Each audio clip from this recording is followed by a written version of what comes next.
प्रश्न कौन कौन से आए हुए थे। पहला क्वेश्चन क्या पूछा गया था, तो पहला जो क्वेश्चन है, विद्युत चुंबकीय तरंगों के संचरण में संचरण की दिशा तथा ध्रुवण तल के बीच का कोण होता है। इसमें 4 ऑप्शन दिए गए हैं, 0, 45, 90, 180। इसमें बताना है कि ध्रुवण तल के बीच में आपका कोण कितना होता है। तो वैद्युत चुंबकीय तरंगे और संचरण की दिशा में अगर ध्रुवण तल के बीच का जो कोण होता है वह 0 अंश होता है। इसमें ए वाला ऑप्शन क्या हो जाएगा, सही हो जाएगा। अब इसी तरह इसमें दूसरा प्रश्न, कौन सा प्रश्न पूछा गया था, तो दूसरा प्रश्न क्या है, जब यम1 तथा यम2 दो द्रव्यमान हैं, यम1 तथा यम2 द्रव्यमान के दो नाभिक परस्पर संनिहित होकर यम द्रव्यमान का नाभिक बनाते हैं तो ऊर्जा का उत्सर्जन होता है यह प्रक्रिया में। अब यहाँ पर जो है दो द्रव्यमान है, यम1 यम2 द्रव्यमान है, जब यह संनिहित होगा, संनिहित मतलब जुड़ेगा, तो दोनों का द्रव्यमान का योगफल यम1 प्लस यम2 हो जाएगा और पहले वाले द्रव्यमान से क्या हो जाएगा, अधिक हो जाएगा। यहाँ पर यम1 प्लस यम2 का मान जो है योग और यम का मान कुल द्रव्यमान के नाभिक का जो है द्रव्यमान से क्या हो जाएगा, बड़ा होता है। इसमें बी वाला ऑप्शन क्या हो जाएगा, सही हो जाएगा कि यम1 प्लस यम2 दोनों का ये द्रव्यमानों का योगफल और यम जो है नाभिक जो बनाते हैं उनके द्रव्यमान से ये क्या रहेगा, बड़ा रहेगा। तो यह इसमें बी वाला ऑप्शन क्या हो जाएगा, सही हो जाएगा। और तीसरा प्रश्न क्या दिया गया, तीसरा प्रश्न को समझेंगे कि एक प्रत्यावर्ती धारा परिपथ में 8 ओम का प्रतिरोध है तथा 6 ओम का प्रेरक तत्व श्रेणी क्रम में लगे हैं, परिपथ का प्रतिबाधा होगा। तो यहाँ पर क्या क्या मान दिया गया, 8 ओम का प्रतिरोध है, आर का मान 8 है और प्रेरक तत्व का मान कितना दिया, 6 ओम दिया गया है और प्रतिबाधा पूछा जा रहा है। तो प्रतिबाधा का सूत्र होता है Z बराबर अंडर रूट एक्सएल का वर्ग प्लस आर का वर्ग होता है। अब एक्सएल कितना दिया गया, तो 106 ओम दिया गया, प्रेरक तत्व है तो इसमें 6 का वर्ग हो जाएगा और प्रतिरोध आर का मान 8 है तो 8 का वर्ग हो जाएगा। 6 का वर्ग 36 हो जाएगा और 8 का वर्ग 64 हो जाएगा। 36 64 जोड़ेंगे तो अंडर रूट 100 हो जाएगा और अंडर रूट 100 का मान क्या होता है, 10 ओम होता है। इसमें Z बराबर 10 ओम, ये डी वाला ऑप्शन क्या हो जाएगा, सही हो जाएगा। तो प्रतिबाधा का सूत्र याद रखेंगे, Z बराबर अंडर रूट एक्सएल का वर्ग प्लस आर का वर्ग, 6 का वर्ग प्लस 8 का वर्ग, 36 प्लस 64 दोनों जोड़ेंगे 100 और अंडर रूट 100 का मान क्या होता है, 10 ओम होता है। तो तीसरा वाला क्वेश्चन में कौन ऑप्शन सही हो जाएगा, डी वाला ऑप्शन क्या हो जाएगा, सही हो जाएगा। अब अगला प्रश्न समझेंगे, निर्वात की वैद्युशीलता का मात्रक है। अब यहाँ निर्वात में जो वैद्युशीलता है इसका मात्रक 4 ऑप्शन दिया गया है, इसमें बताना है मात्रक कौन होगा। तो पहले मात्रक निकाल करके चेक किया जाएगा कि इसमें मात्रक, इसमें ऑप्शन कौन सही होगा। तो यब का सूत्र होता है, यब बराबर होता है 1/4 pi epsilon not Q1 Q2 बटा क्या होता है, आर स्क्वायर, यह फार्मूला है। अब इसमें जो एप्सिलॉन नॉट जो दिखाई दे रहा है, एप्सिलॉन नॉट, इसी का मात्रक हमको निकालना है।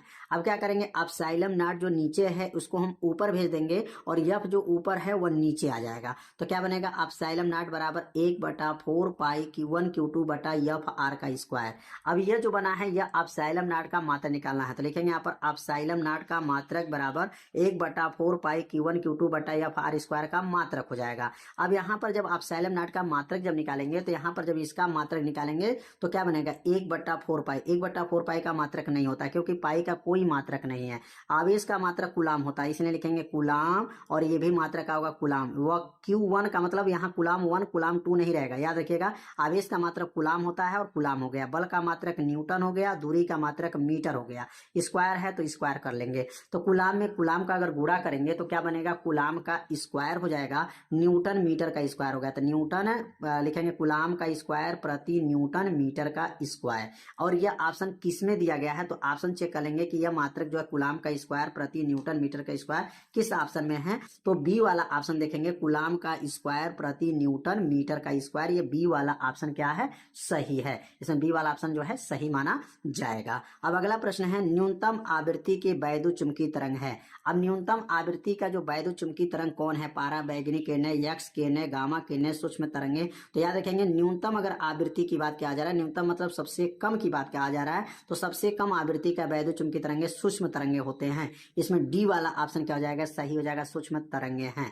अब अगला जो प्रश्न दिया गया है, अनचुंबकीय पदार्थ में चुंबकीय प्रवृत्ति जो काई है, ठीक ना, इसको काई बोलते हैं, ठीक ना। अनचुंबकीय पदार्थ में चुंबकीय प्रवृत्ति काई और परम ताप टी के साथ किस प्रकार बदलती है। तो यह जो है क्यूरी का नियम होता है। क्यूरी का नियम क्या पढ़े हैं? क्यूरी का नियम होता है कि चुंबकीय प्रवृत्ति परम ताप के व्युत्क्रम, व्युत्क्रम का मतलब माइनस लग गया तो इसलिए इसको व्युत्क्रम बोला जाता है। व्युत्क्रम के जो है व्युत्क्रमानुपाती होता है। क्या बोला जाएगा? इसका नाम है यक्स है, और यक्स का नाम यक्स नहीं बोलेंगे, इसको काई बोला जाता है। काई का नाम क्या है? चुंबकीय प्रवृत्ति है। टी का नाम क्या है? परम ताप है, और ये माइनस लगा इसको व्युत्क्रम बोला जाता है, और इसका नाम चिन्ह व्युत्क्रमानुपाती होता है। तो ये किसका सूत्र है? ये क्यूरी का सूत्र होता है। इसमें क्यूरी का सूत्र कौन है? तो क्यूरी का सूत्र जो है यक्स अंक, यहाँ पर व्युत्क्रमानुपाती पढ़ेंगे क्योंकि यहाँ माइनस लगा हुआ है, इसलिए इसको व्युत्क्रमानुपाती पढ़ा जाता है। तो यक्स जो है व्युत्क्रमानुपाती टी के ऊपर -1 होता है। किसका सूत्र होता है? या क्यूरी का नियम होता है। तो इसमें क्यूरी का सूत्र है, बी वाला ऑप्शन इसमें क्या हो जाएगा? सही हो जाएगा। अब अगला प्रश्न को समझेंगे। अगला प्रश्न क्या है?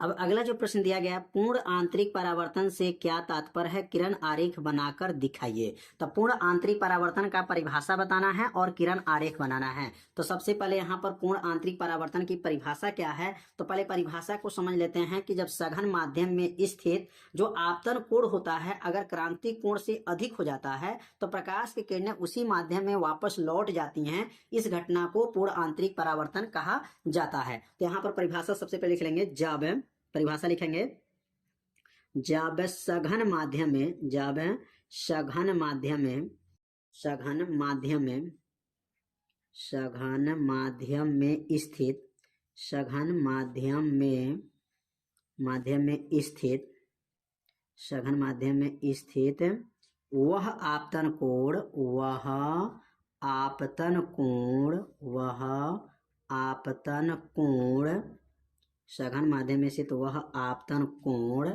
जिसका अपवर्तन कोण, वह आपतन कोण जो क्रांति कोण से अधिक होता है, वो लिखेंगे जब सघन माध्यम में स्थित वह आपतन कोण जो क्रांति कोण से अधिक होता है, क्रांतिक कोण से, क्रांतिक कोण से अधिक होता है, क्रांतिक कोण से अधिक होता है, अधिक होता है, अधिक होता है, तो प्रकाश की किरणें होता है, तो प्रकाश की किरणें, प्रकाश की किरणें, प्रकाश की किरणें उसी माध्यम में, उसी माध्यम में, माध्यम में वापस, वापस उसी माध्यम में वापस लौट,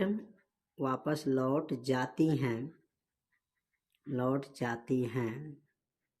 इस घटना को, इस घटना को, इस घटना को पूर्ण आंतरिक परावर्तन कहते हैं। पूर्ण आंतरिक, पूर्ण आंतरिक परावर्तन कहते हैं, परावर्तन कहते हैं। अब परिभाषा को एक बार और समझ लेते हैं।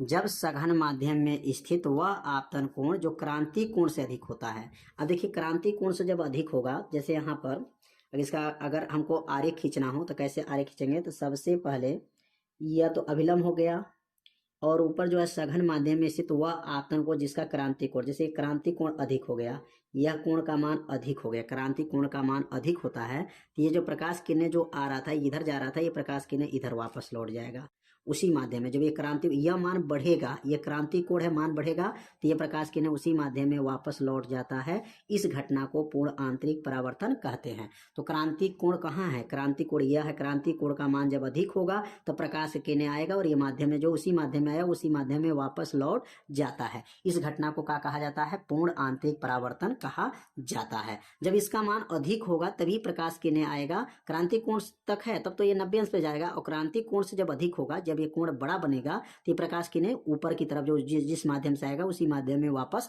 लौट जाता है। इसी घटना को पूर्ण आंतरिक परावर्तन कहा जाता है।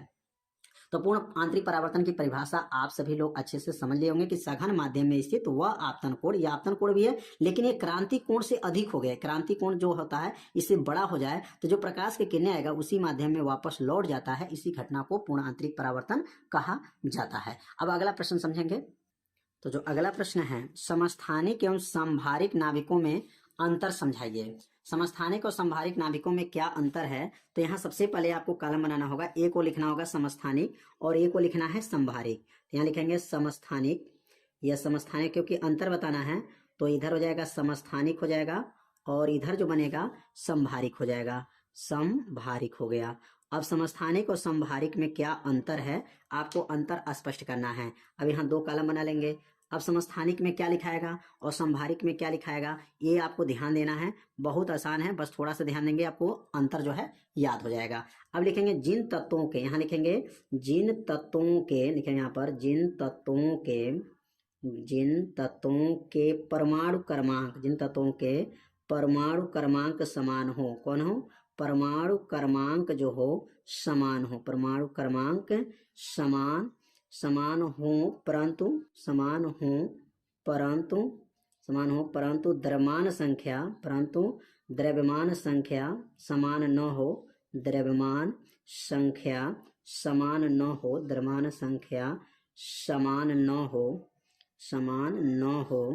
समान न हो उसे समस्थानिक कहते हैं। उसे क्या कहते हैं?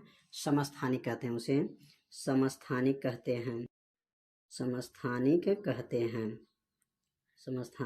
कहते हैं। कितना आसान परिभाषा है, बस थोड़ा ध्यान देंगे। जिन तत्वों के परमाणु क्रमांक समान हो परंतु द्रव्यमान संख्या समान न हो उसे समस्थानिक कहा जाता है। इसमें कैसे लिखेंगे? जिन तत्वों के, लिखेंगे यहाँ पर जिन तत्वों के परमाणु क्रमांक समान न हो। अब उल्टा लिखना है, परमाणु क्रमांक समान न हो, परमाणु क्रमांक समान न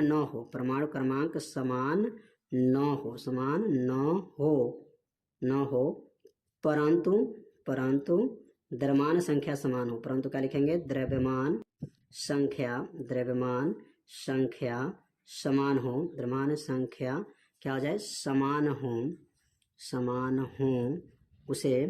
हो उसे संभारिक कहते हैं। उसे क्या कहते हैं? संभारिक कहते हैं।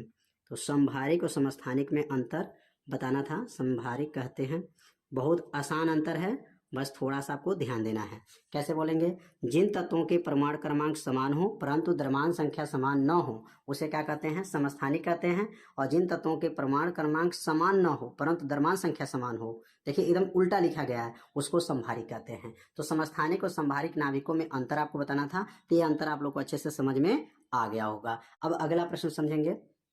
अब अगला जो प्रश्न है, ओमी एवं अनओमी प्रतिरोधों के लिए वोल्टता V एवं धारा I के बीच ग्राफ खींचिए। तो ओमी जो है परिपथ के लिए जो है और अनओमी परिपथ के लिए आपको ग्राफ खींचना है। तो सबसे पहले यहाँ पे लिखेंगे ओमी परिपथ के लिए ग्राफ। किसके लिए लिखेंगे? यहाँ पर ओमी। अगर ओमी परिपथ का ग्राफ खींचना है तो कैसे खींचेंगे? तो ओमी परिपथ किसे कहते हैं? तो ओमी परिपथ का मतलब वह परिपथ होता है जिसमें ओम का नियम का पालन होता है, उसे ओमी परिपथ कहा जाता है। तो ओमी परिपथ का जो ग्राफ खींचा जाता है तो यहाँ से लेकर के सीधा आपको यहाँ पर 90 अंश का कोण पहले बनाया जाता है। सबसे पहले क्या करेंगे? 90 अंश का कोण बनाएंगे। और यहाँ अनओमी परिपथ के लिए अगर भी खींचेंगे, अनओमी परिपथ का अगर ग्राफ खींचेंगे तो उसमें भी 90 अंश का कोण बनाया जाता है। बस थोड़ा सा अंतर आपको समझना है। अनओमी परिपथ किसे कहते हैं? वे परिपथ जिसमें ओम का नियम का पालन नहीं होता है उसे अनओमी परिपथ कहा जाता है। तो यहाँ पर भी कितने अंश का कोण बनाएंगे? यहाँ पर भी 90 अंश का कोण बनाया जाता है। ओमी और अनओमी परिपथ में दोनों में 90 अंश का कोण बनाया जाता है। बस अंतर यह रहता है कि अगर इसमें V और I के बीच में सीधी सरल रेखा जाता है, क्योंकि ये V है और ये क्या है? I है, ठीक ना? ये V और I इसको मानेंगे। अगर बीच में सीधा सरल रेखा जाता है तो यह ओम का नियम का पालन करता है। और ये V, यह जो V है और V और I के बीच में जो है सीधी रेखा नहीं जाता है, यहाँ पर I है, यह धारा मानेंगे। और विभवांतर, यहाँ से यह वोल्टेज हो गया और यह धारा के बीच का जो है कोण आपको ध्यान देना है, 90 अंश का कोण रहेगा। 90 अंश में अगर ये सीधी रेखा जाएगा तो ओम का नियम पालन होगा। अगर इसमें सीधी रेखा नहीं जाएगा, ऐसे जो है वो जो है वक्र बना करके जाएगा, वक्र बना करके ढालाओं में रहेगा, तो यहाँ ओम का नियम पालन नहीं हो रहा है। और सीधी रेखा में जाएगा तो ओम का नियम का पालन करेगा। तो यह ओमी परिपथ का ग्राफ हो गया और यह अनओमी परिपथ का ग्राफ हो गया। इसमें ओम का नियम का पालन हो रहा है, इसमें ओम का नियम का पालन नहीं हो रहा है। तो दोनों लोग के बीच का ग्राफ खींचना था, तो ग्राफ समझ में आ गया होगा कैसे ग्राफ को खींचा गया है। अब अगला प्रश्न समझेंगे। तो अब यहाँ पर अगला प्रश्न क्या है, एक चालक पर 2.4 गुणे 10 की पावर -18 कूलाम धनात्मक आवेश है। ध्यान दीजिएगा, यहाँ पर धनात्मक आवेश है।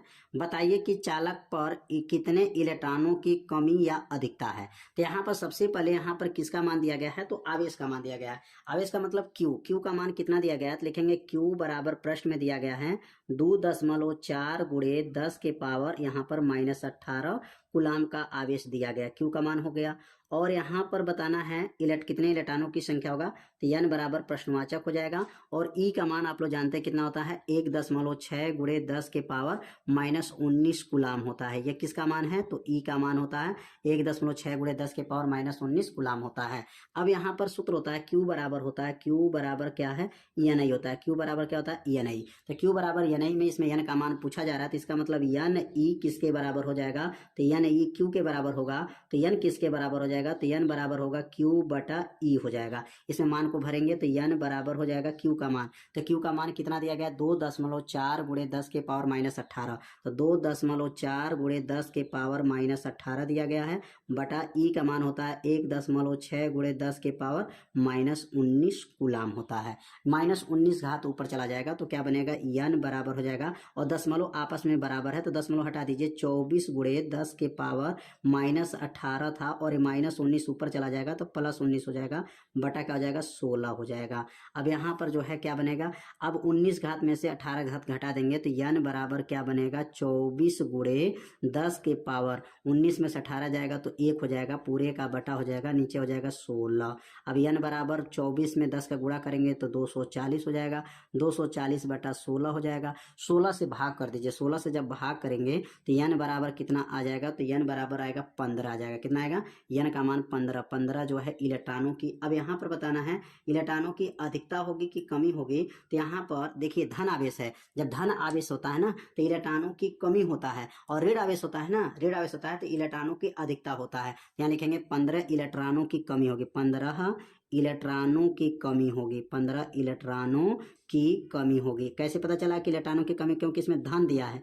जब धन आवेश रहेगा तो कमी और ऋण आवेश रहेगा तो अधिकता। ये बात को आपको ध्यान से समझना है कि अगर यहाँ पर प्रश्न में धनात्मक आवेश है तो इलेक्ट्रॉनों की कमी होगा, और ऋणात्मक आवेश है तो इलेक्ट्रॉनों की क्या होगा, अधिकता होगा। तो इसमें 15 जो कहाँ से है, 16 में 240 का भाग किए 15 है, 15 इलेक्ट्रॉनों की क्या हो जाएगा, कमी हो जाएगा। तो उम्मीद करते हैं ये प्रश्न आप लोग को अच्छे से समझ में आ गया होगा। इसमें कौन सा फार्मूला लागू किया गया है, तो Q बराबर NI की सहायता से n का मान को निकाला गया है। तो अब सीखेंगे अगला प्रश्न। तो अब अगला प्रश्न है, किसी प्रत्यावर्ती धारा परिपथ में एक वोल्टेज भी समीकरण। अब वोल्टेज का समीकरण दिया गया है, V बराबर 40 साइन 100 पाई t वोल्ट द्वारा प्रदर्शित होता है। यहाँ t जो है सेकंड है। समय वोल्टता ग्राफ उचित पैमाने पर पूरे चक्र के लिए बनाइए। तो यहाँ पर सबसे पहला जो काम करना है, कौन सा समीकरण दिया गया है, तो वोल्टेज समीकरण V बराबर क्या दिया गया है, 40 साइन 100 दिया गया है और 100 पाई t दिया गया है। अब यहाँ पर इसको तुलना करेंगे, किससे तुलना किया जाता है, तो यहाँ पर तुलना लिख लेंगे, V बराबर V not sine omega t से तुलना होता है, ओमेगा t से तुलना करने पर। अब यह तुलना क्यों करेंगे, क्योंकि यह वोल्टेज समीकरण है। वोल्टेज समीकरण के सहायता से यहाँ पर मान निकालेंगे, V नॉट का मान क्या है, ओमेगा का मान क्या है। तो यहाँ पर जो है तुलना करने पर क्या पता चला, V नॉट का मान कितना है, तो V नॉट के सामने ताकेंगे 40 वोल्ट है। कितना है, 40 वोल्ट हो गया, 40 वोल्ट हो गया। अब यहाँ पर ओमेगा के सामने साइन मिल गया, छोड़ दीजिए, टी मिल गया, छोड़ दीजिए। ओमेगा के सामने क्या है, तो ओमेगा के सामने 100 पाई दिया गया है। अब यहाँ लिखेंगे ओमेगा बराबर हो जाएगा 100 पाई हो गया। अब यहाँ पर टी से टी छोड़ दिया जाए, क्योंकि हमको ओमेगा का मान क्यों निकालना है, 100 पाई। अब यहाँ पर आपको ग्राफ खींचना है, तो ग्राफ खींचने के लिए हमको टाइम चाहिए, आवर्तकाल चाहिए। तो आवर्तकाल के लिए यहाँ ओमेगा का सूत्र क्या होता है, तो लिखेंगे ओमेगा बराबर सूत्र है 2 पाई बटा क्या होता है, टी होता है, 2 पाई बटा टी आवर्तकाल हो जाएगा। आवर्तकाल के पदों में हो गया, तो इस ओमेगा के जगह पे क्या लिखेंगे, 2 पाई बटा क्या हो जाएगा, टी हो जाएगा, बराबर हो गया, यहाँ का दिया 100 पाई है, 100 पाई हो गया। अब यहाँ पर हमको टी का मान निकालना है, तो टी का मान ऊपर कर दीजिए, 100 पाई नीचे आ जाएगा। तो क्या बनेगा, 2 पाई बटा, और नीचे इसको 100 भेज देंगे, तो 2 पाई बटा क्या हो जाएगा, 100 पाई हो जाएगा, 100 पाई बराबर क्या हो जाएगा, यहाँ पर टी हो जाएगा। अब कौन इसमें कट जाएगा, 2 से 2 का देखिए, पाई से पाई पहले काट दीजिए, 2 से 100 को काट दीजिए, कितना आएगा 1/50, 1/50 बराबर क्या हो जाएगा टी हो जाएगा। अब 1/50 बराबर टी हो गया, या टी बराबर लिख सकते हैं, टी बराबर क्या हो जाएगा 1/50 हो जाएगा। अब 1/50, 50 में 1 का भाग करेंगे तो 50 दूनी 100, मतलब यहाँ दशमलव बढ़ाना पड़ेगा तो 0.02 सेकंड हो जाएगा। अब ये टाइम आवर्तकाल निकल गया। अब आवर्तकाल का इसको ग्राफ खींचिए, तो ग्राफ कैसे खींचा जाता है, तो यहाँ सबसे पहले जो है यहाँ पर एक्स अक्ष और वाई अक्ष पहले खींचा जाता है, एक्स अक्ष और वाई अक्ष, यह जो मान जो निकाला जाता है यहाँ से ये मूल बिंदु होता है, मूल बिंदु से यह आधा चक्र हो गया और यह पूरा चक्र हो गया। तो यहाँ पूरा चक्र के लिए पूछा गया है, पूरे चक्र के लिए आपको बताना है। तो आधा चक्र मतलब अगर देखा जाए तो कितना टाइम है 0.02 है, तो इसका अगर टाइम देखा जाए आधा चक्र के लिए क्या बनेगा तो 0.01 हो जाएगा, और पूरा के लिए क्या बनेगा 0.02 सेकंड हो जाएगा। यहाँ टाइम मतलब सेकंड, सेकंड लिख देंगे यहाँ पर सेकंड। यह हो गया पूरे चक्र के लिए जो है आवर्तकाल निकल गया। यह आधे चक्र यहाँ तक है और यहाँ तक आएगा पूरा चक्र। आधा चक्र में कितना होगा 0.01 सेकंड और पूरा चक्र में 0.02 सेकंड। तो इसका ग्राफ बनाना था, तो ग्राफ भी आपको समझ में आ गया होगा कि ग्राफ कैसे बनाया गया। तो अब सीखेंगे अगला प्रश्न। तो अब अगला प्रश्न है, हाइड्रोजन परमाणु में इलेक्ट्रॉन नाभिक के चारों ओर प्रति सेकंड 6.0 × 10⁻15 चक्कर लगाता है। वृत्तीय पथ के किसी बिंदु पर धारा का मान क्या होगा। तो इसमें जो है क्या क्या मान दिया गया है, तो सबसे पहले प्रति सेकंड मतलब टाइम दिया गया है, टी बराबर जो है प्रश्न में 1 सेकंड दिया गया। प्रति सेकंड का मतलब इसको 1 सेकंड कहा जाता है, तो टी बराबर 1 सेकंड हो गया। और कितना इलेक्ट्रॉनों की संख्या दिया गया है, तो n बराबर 6.0 मतलब इसको 6 ही पढ़ेंगे, 6 × 10 के पावर क्या है 15 चक्कर लगाता है। वृत्तीय पथ में धारा का मान, धारा का मतलब आई का मान इसमें पूछा जा रहा है, आई बराबर प्रश्नवाचक हो जाएगा, आई का मान की गणना करना है। अब यह आई का मान निकालने के लिए सबसे पहले आई का सूत्र क्या बना है, तो आई बराबर सूत्र होता है आवेश बटा क्या होता है समय होता है। आई का सूत्र क्या है आवेश बटा समय, लेकिन इस प्रश्न में आवेश का मान नहीं दिया गया इस प्रश्न में, तो इसका मतलब यहाँ आवेश को बदलना पड़ेगा, चूंकि हम जानते हैं Q बराबर क्या होता है, तो Q बराबर या नहीं होता है। अब यहाँ Q को बदल दीजिए, तो Q को जब बदलेंगे तो क्या बनेगा सूत्र आई बराबर हो जाएगा Q के जगह पे क्या हो जाएगा NI बटा क्या बनेगा T बन जाएगा। अब इसमें मान को भर लीजिए। अब N का मान कितना दिया गया है, T का मान कितना दिया गया है, तो आई बराबर हो जाएगा N का मान क्या है 6 × 10 के पावर 15 दिया गया है, और ई का मान तो आप लोग जानते हैं 1.6 × 10 के पावर क्या होता है -19 गुलाम होता है, बटा टाइम जो दिया गया टाइम कितना होता है, टाइम इसमें 1 दिया गया है, तो टाइम 1 रख देंगे। अब 16 मतलब 16 का गुणा जो है ये 6 में करेंगे, तो 16 का गुणा जब 6 में करेंगे तो कितना आ जाएगा 16 × 6 = 96, एक स्थान दशमलव लगा दीजिए, तो आई बराबर क्या हो जाएगा 9.6 × 10 के पावर 15 घात में से 19 घात घट जाएगा, तो 15 घात में से 19 घात घटेगा तो क्या बनेगा माइनस जो है 4 हो जाएगा। और धारा का मात्रक क्या होता है, धारा का मात्रक एम्पियर होता है। कितना आसान क्वेश्चन है, बहुत आसान क्वेश्चन दिया गया इसमें, ठीक ना। इसमें धारा का मान पूछा गया तो धारा का मान निकल गया। तो यहाँ पर धारा का मान निकालने के लिए इसमें 2 सूत्र का प्रयोग करना पड़ा, आई बराबर Q बटा T होता है और Q को बदलना पड़ा, Q बराबर या नहीं होता है, N का मान, E का मान, T का मान भर दीजिए और हल कर दीजिए, धारा का मान निकल जाएगा। तो यह प्रश्न जो है आपका पूरा जो है कंप्लीट हो गया। अब जो है प्रश्न नंबर 2 जो है पूरा कंप्लीट होने के बाद से प्रश्न नंबर 3 क्या है, परमाणु के रदरफोर्ड मॉडल की मुख्य कमियां क्या हैं। तो रदरफोर्ड के परमाणु मॉडल की मुख्य कमियां क्या हैं आपसे पूछा गया है, तो क्या इसका आंसर होगा, तो रदरफोर्ड के परमाणु मॉडल की जो कमियां हैं वो निम्न है। और पहला कमियां क्या है, तो पहला कमियां यहाँ पे नोट कर लेंगे, रदरफोर्ड ने परमाणु के अस्तित्व को नहीं समझा पाए थे। परमाणु जो मॉडल बना था रदरफोर्ड साहब ने, ये परमाणु के अस्तित्व को उन्होंने अच्छे से नहीं समझा पाए थे, इसलिए इनमें कमियां प्राप्त हुआ था। दूसरा जो कमियां था, रदरफोर्ड ने स्पेक्ट्रम की व्याख्या करने में जो है असफल रहे। तो 2 कमियां इनमें मिला था। परमाणु मॉडल जो है रदरफोर्ड के परमाणु मॉडल में 2 कमियां क्या क्या हैं, रदरफोर्ड ने परमाणु के अस्तित्व को नहीं समझा पाए थे और रदरफोर्ड ने स्पेक्ट्रम की व्याख्या करने में क्या हुए थे, असफल रहे थे। तो ये 2 कमियां को जो है आप सभी लोग अपनी कॉपी में क्या कीजिए, इसे नोट कर लीजिए, 2 बार पढ़िए, आपको यह कमियां क्या होगा याद हो जाएगा। अब आगे हम लोग पढ़ेंगे अगला क्वेश्चन क्या है। तो अब अगला प्रश्न दिया गया है, एक उत्तल लेंस पर प्रकाश की किरणें चित्र के अनुसार पड़ रही है। यदि लेंस की फोकस दूरी 20 सेमी है तो प्रतिबिंब की स्थिति ज्ञात कीजिए, किरण का मार्ग भी दिखाइए। तो यहाँ पर जो क्वेश्चन दिया गया है यह उत्तल लेंस में प्रकाश के किरण को गुजारा गया है और इसकी फोकस दूरी जो दिया गया है तो फोकस दूरी जो है 20 सेमी दिया गया है। तो यहाँ पे लिखेंगे यफ, और यफ बराबर क्या प्रश्न में दिया गया है तो 20 सेमी जो है फोकस दूरी दिया गया है। और यहाँ पर देखेंगे चित्र में यहाँ से यहाँ तक की वस्तु की दूरी u, और u का मान कितना दिया गया है 10 सेमी दिया गया है। और ये लेंस के पीछे है तो लेंस के पीछे जो रहता है तो वह धनात्मक लिया जाता है, तो इसमें लिखेंगे u, और u बराबर हो जाएगा यहाँ पर 10 सेमी प्रश्न में दिया गया है। अब यहाँ u बराबर 10 सेमी हो जाएगा। v बराबर पूछा गया है, v का नाम क्या है प्रतिबिंब की दूरी पूछा जा रहा है। और प्रतिबिंब की दूरी के लिए अब यहाँ लेंस का सूत्र लिखेंगे कि लेंस का सूत्र क्या होता है। लिखेंगे यहाँ पर लेंस का सूत्र, और लेंस का सूत्र आपको याद होगा, लेंस का सूत्र के सहायता से जो है यहाँ पर भी का मान निकलेगा। तो लेंस का सूत्र होता है 1/v माइनस 1/u बराबर होता है 1/ef होता है। अब इसमें मान को क्या करेंगे रख लेंगे। तो 1/v, तो 1/v का मान तो पूछा जा रहा है, माइनस 1/u, u का मान 10 दिया गया है, बराबर f का मान 1/20 हो गया।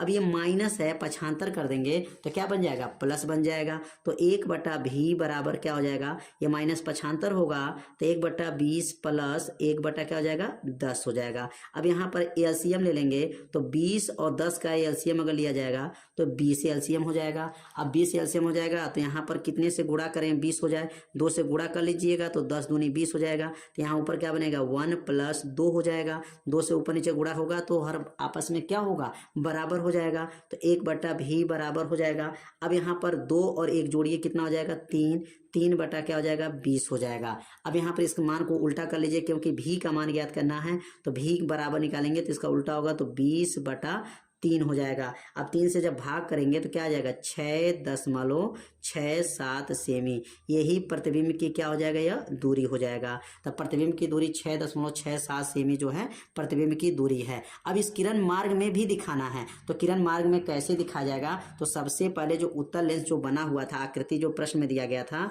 अब यहाँ उत्तल लेंस आकृति आप बना लेंगे। पुनः वही आकृति बनाने के बाद यहाँ बताया गया है कि यहाँ से प्रकाश किरणें जब गुजारा गया है, इसे लेंस पर गुजारा गया है और यहाँ से इस पर जो लेंस पर गुजारा गया है तो प्रकाश की किरणें जो है यहाँ से अपवर्तित होकर के एक O बिंदु पर मिली हैं। और यहाँ तक जो है ये वस्तु की दूरी था, u का मान था, और u का मान कितना दिया गया था, तो u का मान प्रश्न में जो है 10 सेमी दिया गया था। अब ये 10 सेमी जो है u का मान दिया है। अब प्रतिबिंब की दूरी क्या है 6.67, इसका मतलब यहाँ से यहाँ तक 10 सेमी था तो प्रतिबिंब इसी रास्ते में 6 सेंटीमीटर की दूरी पर बनेगा। तो यहाँ पर जो 6 सेंटीमीटर की दूरी पर बनेगा तो यहाँ से डॉट करके लगभग में 6 सेंटीमीटर की दूरी पर यहाँ पर प्रतिबिंब बनेगा, क्योंकि टोटल दूरी 10 था, 10 में ये 6.67 मतलब इसी रास्ते में 6.6 सेंटीमीटर की दूरी पर यह प्रतिबिंब यहाँ पर बनेगा। यहाँ से यहाँ तक दूरी लगभग क्या 10 सेमी था तो 6.6 इसी रास्ते में पड़ेगा, तो 6.67 सेमी जो है यहाँ पर प्रतिबिंब की यह दूरी बनेगा। तो उम्मीद करते हैं यह प्रश्न आप लोगों को अच्छे से समझ में आ गया होगा। तो अब सीखेंगे अगला प्रश्न। अब अगला प्रश्न है वैद्युत चुंबकीय तरंगे क्या हैं, इनके संचरण आरेख खींचकर वैद्युत क्षेत्र एवं चुंबकीय क्षेत्र अवयवों को दिखाइए। तो यहाँ पर जो है 2 प्रश्न दिया गया है। पहले वैद्युत चुंबकीय तरंगे किसे कहते हैं, अब यहाँ पर परिभाषा लिखना है। तो सबसे पहले यहाँ लिखेंगे वैद्युत चुंबकीय तरंगे, यहाँ पर हेडिंग नोट कर लेंगे वैद्युत चुंबकीय तरंगे। अब वैद्युत चुंबकीय तरंगे किसे कहते हैं, अब यहाँ पर परिभाषा पूछा गया है। अब परिभाषा को पहले लिखेंगे उसके बाद ग्राफ खींचेंगे। तो वैद्युत चुंबकीय तरंगे किसे कहते हैं, तो वे तरंगे जिनके संचरण के लिए किसी माध्यम की आवश्यकता नहीं पड़ती है उसे वैद्युत चुंबकीय तरंगे कहते हैं। तो क्या लिखेंगे वे तरंगे, यहाँ परिभाषा लिख लेंगे, यहाँ पर वे तरंगे जिनके संचरण के लिए, जिनके संचरण का मतलब चलने के लिए, जिनके संचरण के लिए, वे तरंगे जिनके संचरण के लिए किसी माध्यम की, संचरण के लिए किसी माध्यम की आवश्यकता नहीं पड़ती है, किसी माध्यम की आवश्यकता नहीं पड़ती, किसी माध्यम की आवश्यकता नहीं पड़ती है, आवश्यकता नहीं पड़ती है, आवश्यकता नहीं पड़ती है, ऐसे तरंगे को क्या कहते हैं? वैद्युत चुंबकीय तरंगे कहते हैं। वे तरंगे जिनके संचरण के लिए किसी माध्यम की आवश्यकता नहीं पड़ती हैं, उसे वैद्युत चुंबकीय तरंगे कहते हैं। उसे क्या कहते हैं? वैद्युत चुंबकीय तरंगे कहते हैं। कितना आसान परिभाषा है, 2 बार पढ़िए, परिभाषा आपको क्या होगा? याद हो जाएगा। वैद्युत चुंबकीय तरंग क्या है परिभाषा? तो वे तरंगे जिनके संचरण के लिए, चलने के लिए किसी माध्यम की आवश्यकता नहीं पड़ती हैं, ऐसे तरंगों को क्या कहते हैं? वैद्युत चुंबकीय तरंगे कहते हैं। अब यहाँ पर एग्जाम्पल की अगर बात करें कि वैद्युत चुंबकीय तरंगे का एग्जाम्पल क्या है, उदाहरण क्या है, तो आप जैसे लिख सकते हैं गामा किरण है। क्या लिख सकते हैं यहाँ पर? जैसे गामा किरण, यहाँ लिखेंगे गामा किरण है। और किरण कौन है? तो गामा किरण के बाद आप लिख सकते हैं यक्स रे है, यक्स किरण है, यक्स किरण है। और यक्स किरण के बाद से क्या है? पाराबैंगनी किरण है, पाराबैंगनी किरण है। और पाराबैंगनी किरण से चाहे तो अभी और लिख सकते हैं, पाराबैंगनी किरण और रक्त किरण लिख सकते हैं यहाँ पर, और रक्त किरण हो जाएगा, पाराबैंगनी और रक्त किरण लिख सकते हैं। तो यह जो है किनका उदाहरण हो गया? वैद्युत चुंबकीय तरंगे का क्या है? यह उदाहरण हो गया। अब इसमें पूछा गया है कि इनके संचरण आरेख का वैद्युत क्षेत्र, चुंबकीय क्षेत्र का जो है आपको ग्राफ खींचना है, अवयव दिखाना है। तो कैसे यहाँ पे दिखाया जाएगा? अब सबसे पहले यहाँ पर 3 अक्ष आपको बनाना है। यहाँ पर सबसे पहला काम रहेगा एक्स अक्ष, वाई अक्ष और जेड अक्ष। यहाँ से लेकर के पहले यह एक्स अक्ष हो जाएगा। कौन अक्ष हो जाएगा? एक्स अक्ष है। तो यह बन गया एक्स अक्ष। और यहाँ ऊपर जो बनेगा यह बनेगा वाई अक्ष। और यहाँ जो बनेगा इसको कहा जाता है जेड अक्ष। अब यहाँ 3 अक्ष बना है, एक्स, वाई और जेड है। अब इसमें जो है एक्स अक्ष क्या होता है? तो संचरण की दिशा होता है। तरंग के संचरण की दिशा जो है एक्स अक्ष होता है। और वाई अक्ष क्या है? तरंग का जो है क्या है? वाई अक्ष क्या है और जेड अक्ष क्या है? एक एक लाइन को आपको समझना है। अब ध्यान देंगे, एक्स अक्ष जो होता है यहाँ लिखेंगे संचरण की दिशा होता है, चलने की दिशा एक्स अक्ष होता है। तो संचरण की दिशा एक्स अक्ष को माना जाता है। और जो है ऊपर जो बना है वाई जो बना है इसको वैद्युत क्षेत्र माना जाता है। वाई अक्ष को वैद्युत क्षेत्र बताया जाता है। और जेड अक्ष को हमेशा याद रखेंगे चुंबकीय क्षेत्र बताया जाता है। कौन क्षेत्र है? चुंबकीय क्षेत्र बताया जाता है। तो समझ में आ गया होगा एक्स अक्ष क्या है, वाई अक्ष क्या है और जेड अक्ष क्या है। तो एक्स अक्ष तरंग के चलने की दिशा, वाई अक्ष जो है वैद्युत क्षेत्र और जेड अक्ष जो होता है वह चुंबकीय क्षेत्र होता है। तो अब इसमें जो अवयवों जो खींचना है, ग्राफ खींचा जाएगा, आरेख खींचा जाएगा, तो ये ऊपर जो बना हुआ है यहाँ पर 90 अंश का कोण बनना है। कितने अंश का कोण बनना है?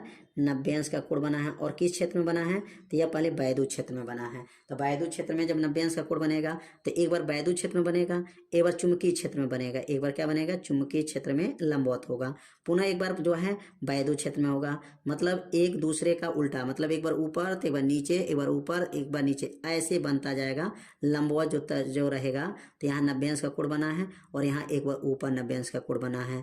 तो समझ में आ गया, एक बार 90 अंश ऊपर, एक बार नीचे, फिर ऊपर फिर नीचे, ऐसे बनाते हैं। और नीचे जो है ऊपर यहाँ पर वैद्युत क्षेत्र लंबवत है तो यहाँ पर चुंबकीय क्षेत्र लंबवत नहीं रहेगा। अब यहाँ पर इधर बना लेंगे, यह जो है बना है ये कौन क्षेत्र है? चुंबकीय क्षेत्र है। और ये चुंबकीय क्षेत्र बन जाएगा, यहाँ से चुंबकीय क्षेत्र बन गया।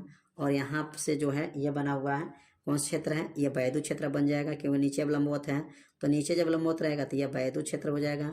और यहाँ से जो है ये बन गया वैद्युत क्षेत्र। और यह बन जाएगा क्या? तो यहाँ पर बनेगा पुनः जो है यह बनेगा चुंबकीय क्षेत्र। तो उम्मीद करते हैं आप लोगों को अच्छे से समझ में आ रहा होगा। तो यही जो बना है वैद्युत क्षेत्र और चुंबकीय क्षेत्र का अवयव कहा जाता है। यह आरेख खींचा गया है किसके लिए? तरंग के चलने के लिए आरेख खींचा गया है कि चुंबकीय क्षेत्र का और वैद्युत क्षेत्र का जो है आरेख क्या है। तो आरेख समझ में आ गया, एक बार लंबवत ऊपर, एक बार नीचे, ऊपर नीचे, ऐसे लंबवत बनता है। तो यह जो है आरेख को आप सभी लोग अपनी कॉपी में बना लीजिए और अच्छे से इसको समझ लीजिए। तो वैद्युत चुंबकीय तरंगे की परिभाषा खत्म हो गया और इसमें आरेख पूछा गया था, तो आरेख भी अच्छे से समझा दिया गया। तो अब सीखेंगे अगला प्रश्न। अब अगला प्रश्न है वैद्युत द्विध्रुव आघूर्ण का सूत्र स्थापित कीजिए। तो वैद्युत द्विध्रुव आघूर्ण क्या है, पहले इसकी परिभाषा समझेंगे और इसका सूत्र को समझेंगे।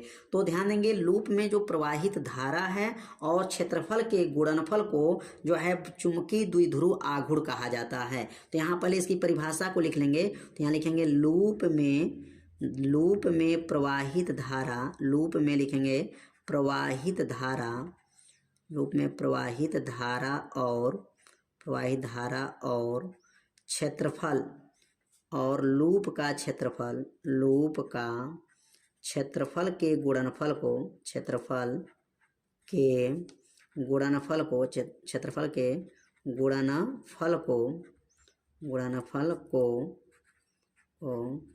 चुंबकीय द्विध्रुव आघूर्ण कहते हैं, चुंबकीय द्विध्रुव आघूर्ण कहते हैं, चुंबकीय द्विध्रुव आघूर्ण कहते हैं, आघूर्ण कहते हैं।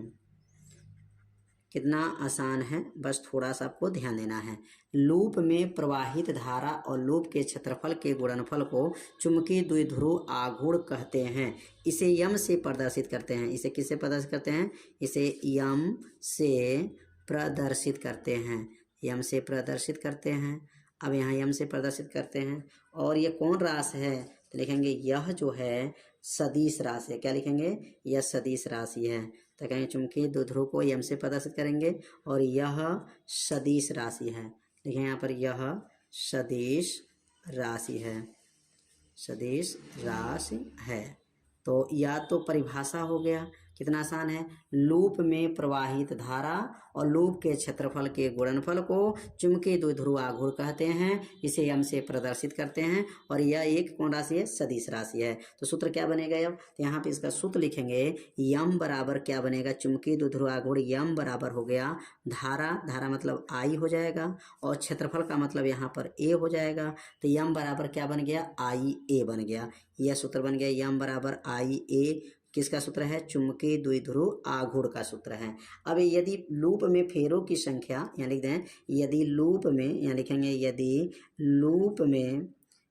लूप में फेरों की संख्या, लूप में किसकी संख्या? फेरों की संख्या n है, फेरों की संख्या n है, तब क्या सूत्र बनेगा? फेरों की संख्या n है तो, अब यहाँ n है तो फेरों की संख्या n है तो क्या सूत्र बनेगा?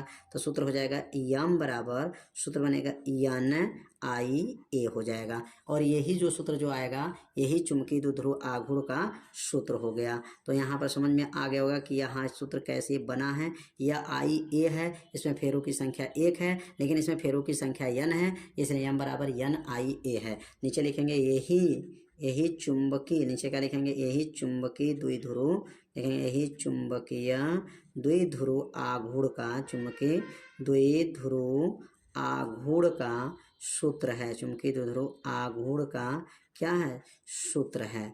तो उम्मीद करते हैं यह प्रश्न जो है समझ में आ गया होगा। तो क्या लिखेंगे? यह चुंबकीय द्विध्रुव आघूर्ण का सूत्र कैसे है? यम बराबर n आई ए। आई का नाम क्या है? धारा, और ए का नाम क्या है? क्षेत्रफल। धारा और क्षेत्रफल के गुणनफल को ही चुंबकीय द्विध्रुव आघूर्ण कहा जाता है। और इसे किससे प्रदर्शित करते हैं? यम से। और यह राशि कौन सी राशि है? तो यह जो है सदिश राशि होता है। तो समझ में आ गया होगा कि परिभाषा कैसे लिखा गया और सूत्र का यह निगमन कैसे किया गया।